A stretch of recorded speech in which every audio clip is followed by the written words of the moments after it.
eu queria chamar agora para compor a mesa e que vai fazer o nosso próximo passo nessa homenagem ao nosso mestre, a esse brasileiro que nos abriu tantas sendas. Eu queria chamar meu amigo, professor da casa, Luiz Fernando Massoneto, por favor.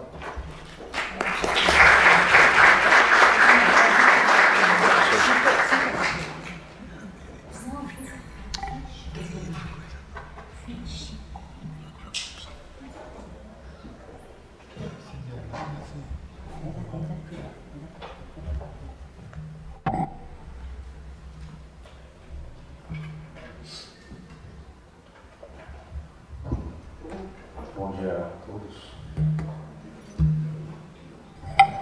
Um motivo de honra e alegria participar desse seminário. Gostaria de agradecer enormemente aos professores Alessandro Taviani e Gilberto Bercovitch pelo convite. Dizer que não só é uma alegria participar dessa homenagem ao Celso Furtado, podendo abrir e passar a palavra a um outro mestre nosso aqui da faculdade, que é o professor Francisco de Oliveira, mas dizer também da minha satisfação em poder conviver com essa reflexão que eles vêm insistentemente trazendo aqui na faculdade, recuperando desde a economia política como disciplina fundamental para a formação do jurista, até a reintrodução da ideia da superação do subdesenvolvimento no imaginário institucional dos nossos juristas em formação aqui na Faculdade de Direito São Francisco. A missão, sem dúvida alguma, não é pequena, mas também não há dúvida de que passos importantes já têm sido feitos nessa direção. E os resultados vêm sendo demonstrados não só no êxito de iniciativas como essa, como nos inúmeros trabalhos que já vêm sendo desenvolvidos na nossa pós-graduação, nas teses de conclusão de curso, nos programas dos cursos de graduação, e que mostram, sem dúvida alguma, o Celso Furtado é um autor muito vivo e muito presente e que vem sendo cada vez mais reavivado aqui no lado de São Francisco, na recuperação da sua tradição teórica, da sua reflexão, do seu amor pelo Brasil, nas palavras, como o Alessandro encerrou a mesa anterior. Mas, sem me alongar, gostaria de passar a palavra ao professor Francisco de Oliveira para dar prosseguimento às discussões, não sem antes também demonstrar o carinho e a admiração que a gente tem pelo professor, né, e que é um outro autor fundamental e que vem sendo discutido aqui nos nossos cursos. Não há um programa de economia política, há uma discussão de direito financeiro, uma discussão de direito econômico que não tenha um texto do professor Francisco de Oliveira, a sua preocupação sobre o fundo público, de como o fundo público é apropriado, se estrutura e de como isso é fundamental para a discussão da regulação jurídica. Então, também não poderia deixar aqui de prestar minhas homenagens ao professor Francisco de Oliveira e dizer da minha alegria e satisfação de poder dividir uma mesa com ele e passar a palavra para o ilustre professor. Muito obrigado.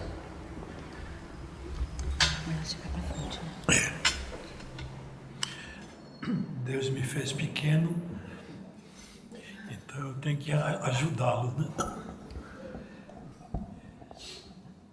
Muito bom dia a todos. Um agradecimento especial referente a esse convite e a satisfação de ter aqui ao meu lado Rosa Furtado, de quem vocês ouviram agora a magnífica exposição sobre a vida de Celso. Acho que, com a exceção de Rosa, eu sou um privilegiado aqui, porque tive a honra de trabalhar com ele durante 5 anos.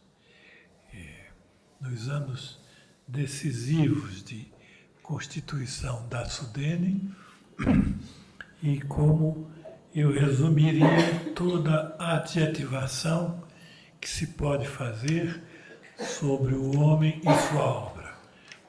Para mim, esse resumo é: Celso era um republicano exemplar, numa tradição brasileira que vem desde Portugal, de patrimonialismo, apropriação do público por interesses privados, a que não resistiram grandes figuras do Brasil. Celso é uma exceção luminosa. Esses 5 anos, eu aprendi o que era república, o que era democracia, sem nenhuma retórica. Foram os anos de formação da SUDENE. E a gente poderia contar muitos episódios dessa convivência. Eu não terei o tempo nem a lábia necessária para fazer isso. Resumirei essa forte impressão numa coisa que era característica do uso da política pelos políticos e também pelos não políticos. Isso já é a SUDENE. Primeiro, antes da SUDENE, veio o CODENO, Conselho de Desenvolvimento do Nordeste, que foi onde ele finalmente elaborou o famoso diagnóstico. Então éramos nessa época já na SUDENE, quando alguém da nossa equipe, que era uma equipe diminuta, talvez pela sua formação de administração, a SUDENE inicialmente, vocês não acreditarão, devia ter 20 funcionários no edifício do Recife, chamado Tereza Cristina, ali na rua, quem conhece o Recife, na Rua da Aurora. Era com esse exército de Brancaleone que ele queria modificar o Nordeste. A resposta irônica é que modificou. Ele tirou o Nordeste da agenda da politicagem e colocou noutra agenda. Essa agenda nunca foi predominante, né? Então, até porque os interesses são muito fortes. Mas então, nessa época, alguém com mais intenções, da nossa equipe, que não tinha só santo, aliás, santo e pecador são as duas faces, alguém sugeriu e não só sugeriu, enviou uma documentação para a contratação de um tio do Celso. Vocês vejam, isso no Nordeste é a mosca caindo no mel. E veio a recomendação de um dos departamentos.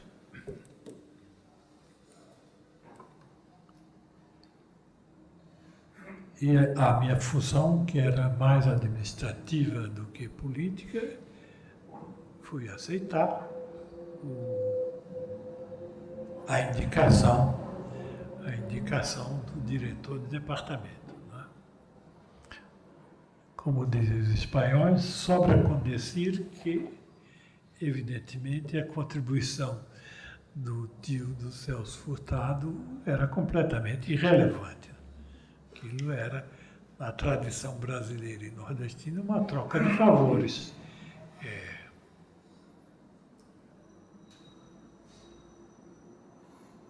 Ele soube e geralmente as questões administrativas, pronto, já vem a tecnologia perturbar. E eu não sei nem onde fica.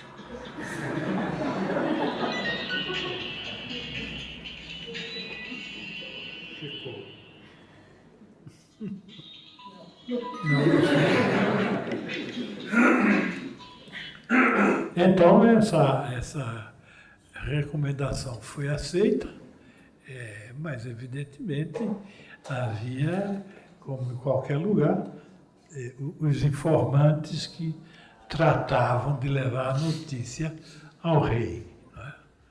E, ao saber disso, ele discretamente enviou sinais de que não aprovava.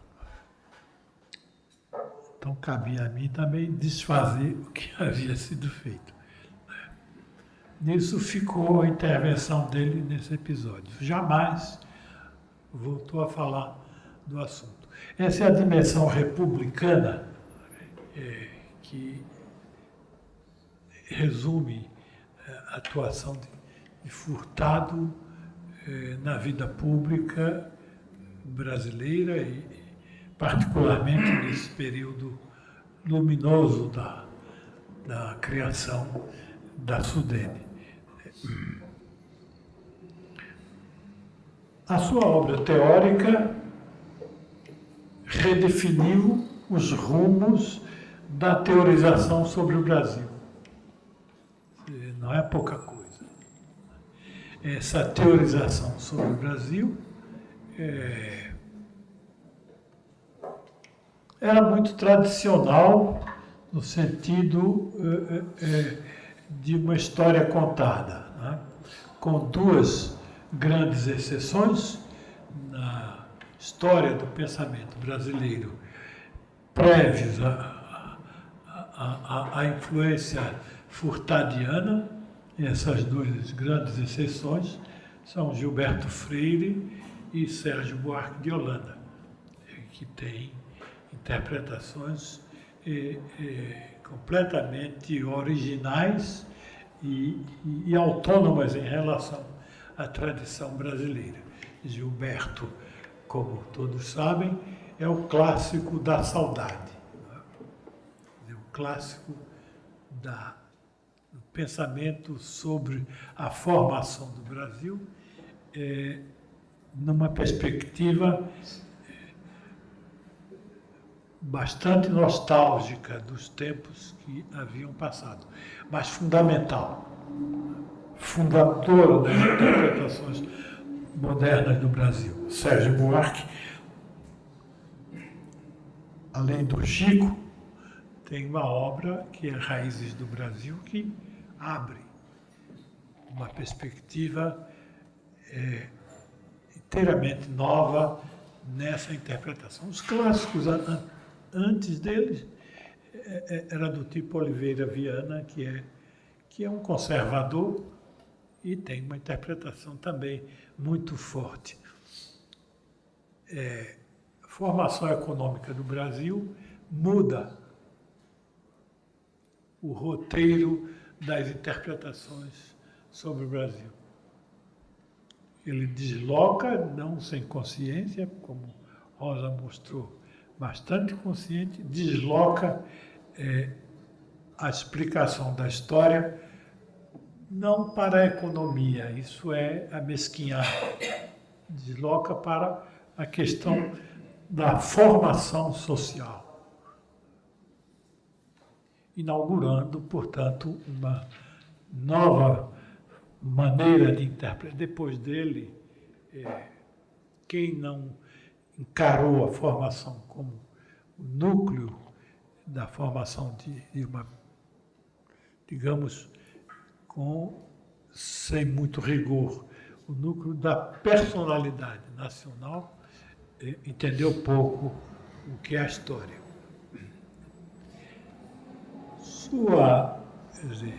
Então, sua obra teórica está aberta, é um convite permanente a repensar questões.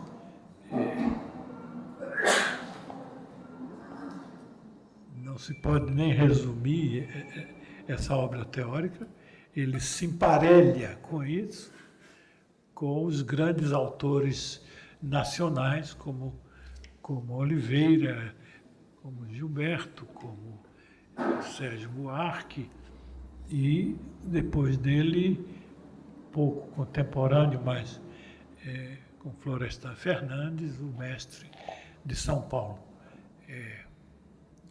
Por aí ficam as grandes interpretações do Brasil. Talvez não seja mais tempo de fazer grandes interpretações. Mas, de qualquer maneira, a sua obra é fundadora de uma nova maneira de ver a história brasileira. Não há nenhum historiador, ou mesmo das ciências sociais, que possa passar ao lado dessa obra. Ela se inscreve exatamente nesse conjunto, a meu ver, de 5 grandes autores. O que é essa obra teórica está à disposição de todos para estudá-la, para revê-la com novas informações. Do ponto de vista que me interessa muito sempre, esse republicanismo arraigado, nada falso, sem discursos. A sua atuação pública testemunha. Exatamente neste episódio da nomeação de um tio, evidentemente da prática brasileira e de outros lugares, ele mostra suavemente qual era o lugar da República. Isso está na formação da Sudene, por exemplo. Uma formação republicana e federativa. É o primeiro organismo do Estado brasileiro que tem uma representação dos Estados, não só dos Estados. O Conselho Deliberativo da Sudene era formado pelo superintendente, evidentemente, pelos governadores dos estados e por um representante dos principais organismos nacionais que tinham atuação no Nordeste, como o famoso, tristemente famoso, Departamento Nacional de Obras contra as Secas, que deu muito rolo, o BNDE, sem o S ainda, o Banco do Nordeste, que resistiu bravamente, ou melhor, descaradamente, a integrar o novo sistema de planejamento. O Banco do Nordeste foi acossado pela politicagem cearense, basicamente, porque a sede do banco era em Fortaleza, e resistiu a integrar os esforços de uma nova interpretação do desenvolvimento do Nordeste. Mas, diz o velho ditado, água mole em pedra dura, tanto bate até que fura. E, finalmente, o banco teve que integrar-se, a começar pela política industrial, que o banco não tinha, mas voltado principalmente para financiar o comércio, não é? Porque aí era fácil, não tinha risco.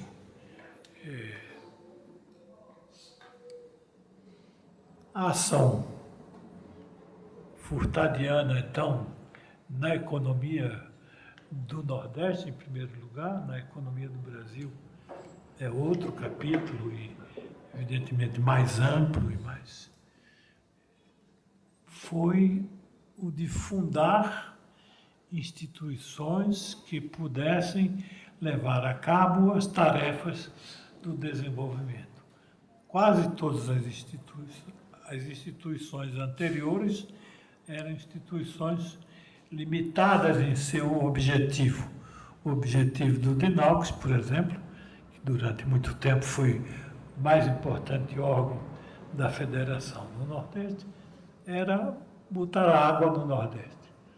Tarefa divina e impossível, porque não tem água. Essa essa foi a virada fundamental.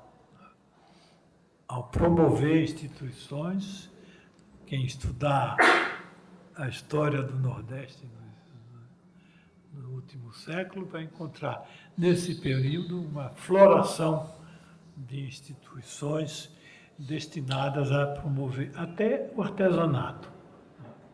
Até o artesanato, que era considerado um pouco folclore e matéria de amadores, a Sudene criou uma empresa destinada a promover o artesanato como uma dimensão, exatamente, como Rosa ressaltou, cultural, né, e uma atividade econômica, fora, portanto, dos critérios clientelísticos que tratavam uma atividade tão importante. Descrever a atuação de Furtado na Sudene seria até chato, porque você só tem, a gente só repara, evidentemente, aquelas ações fundamentais. Então ficaria um rosário de elogios que não é próprio para tratar nem a vida nem a obra de uma figura como Furtado. Eu mesmo, tendo trabalhado com ele 5 anos, jamais ouvi dele expressões congratulatórias, ou da própria obra, ou da Sudene. Recordo uma conversa que ele teve, que eu vi acidentalmente, com o Glaucio Veiga, que havia sido seu colega na Paraíba, no ginásio paraibano, no liceu, chamado Liceu Paraibano.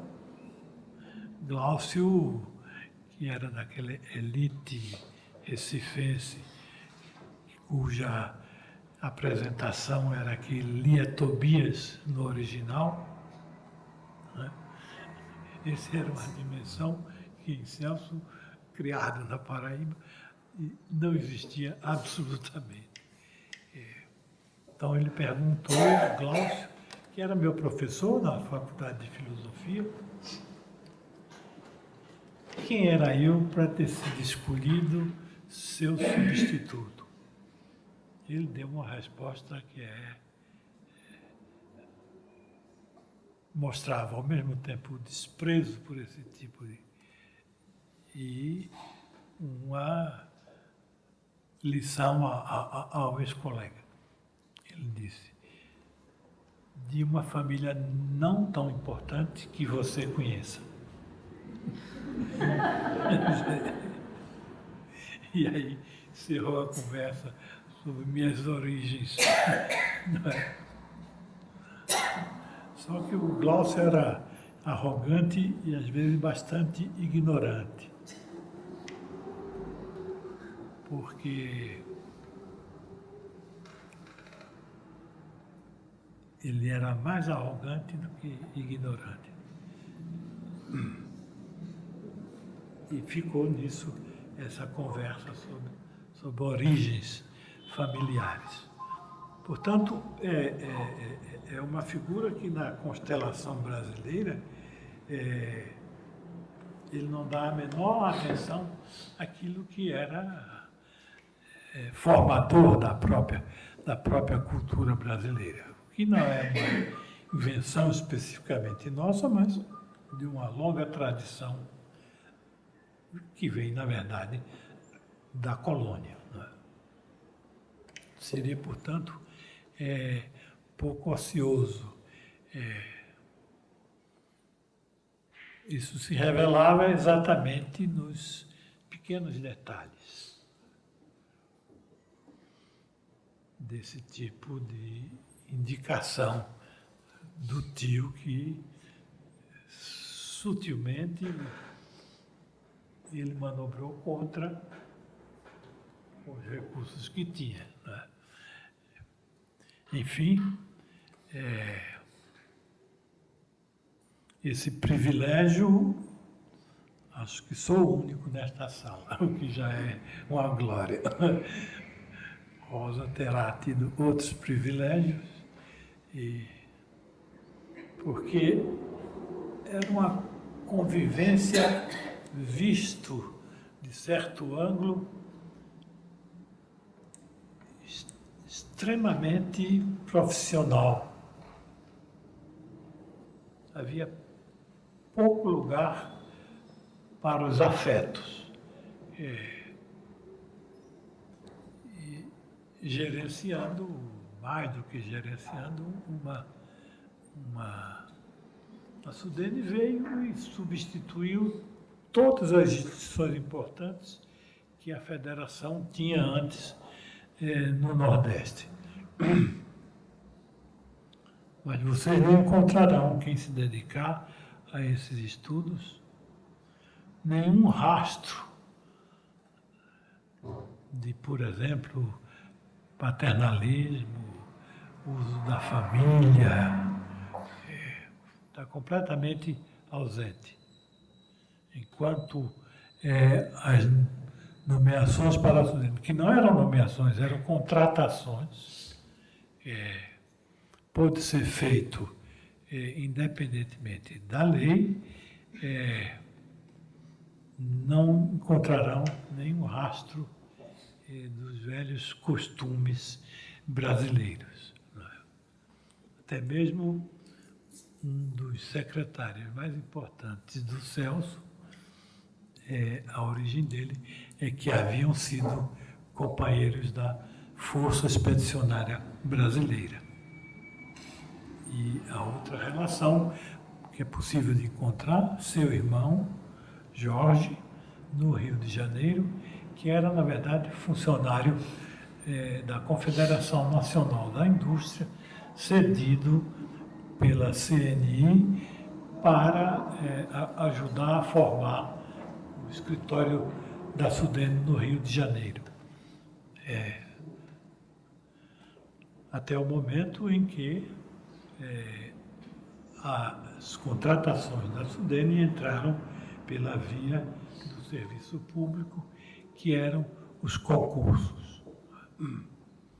Aí encerra-se essa história. A outra história que fica luminosa é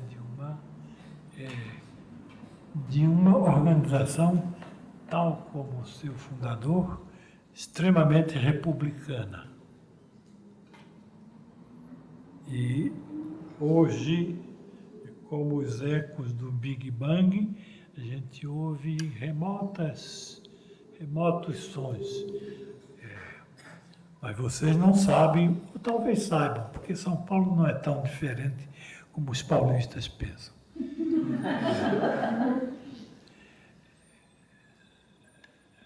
Do que era enfrentar os governadores do Nordeste. Ou era uma missão para um demônio ou para um santo. Celso era as duas coisas. Um demônio para aquelas tradições patrimonialistas e um santo para as novas oportunidades que a Sudene veio criar. É um resumo muito curto para uma vida tão rica.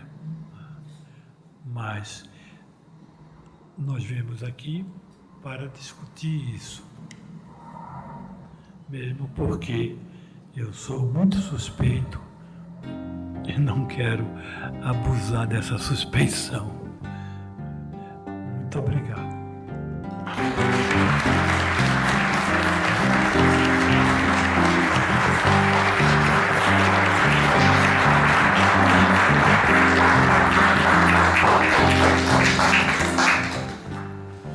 Bom, agradecer imensamente a participação do professor Francisco de Oliveira. No lapso, deixei de saudar a professora Rosa com delicadeza na minha fala de abertura. Gostaria também de cumprimentá-la no encerramento dessa sessão. dizer que a gente vai fazer um pequeno intervalo e que a gente retoma os trabalhos a partir das 11 horas, discutindo o direito econômico brasileiro, desafio tributariano, com os professores Gilberto Bertolucci, Alessandro Taviani, Calixto Salomão Filho e coordenação do professor Vinícius Carvalho. Muito obrigado. Até.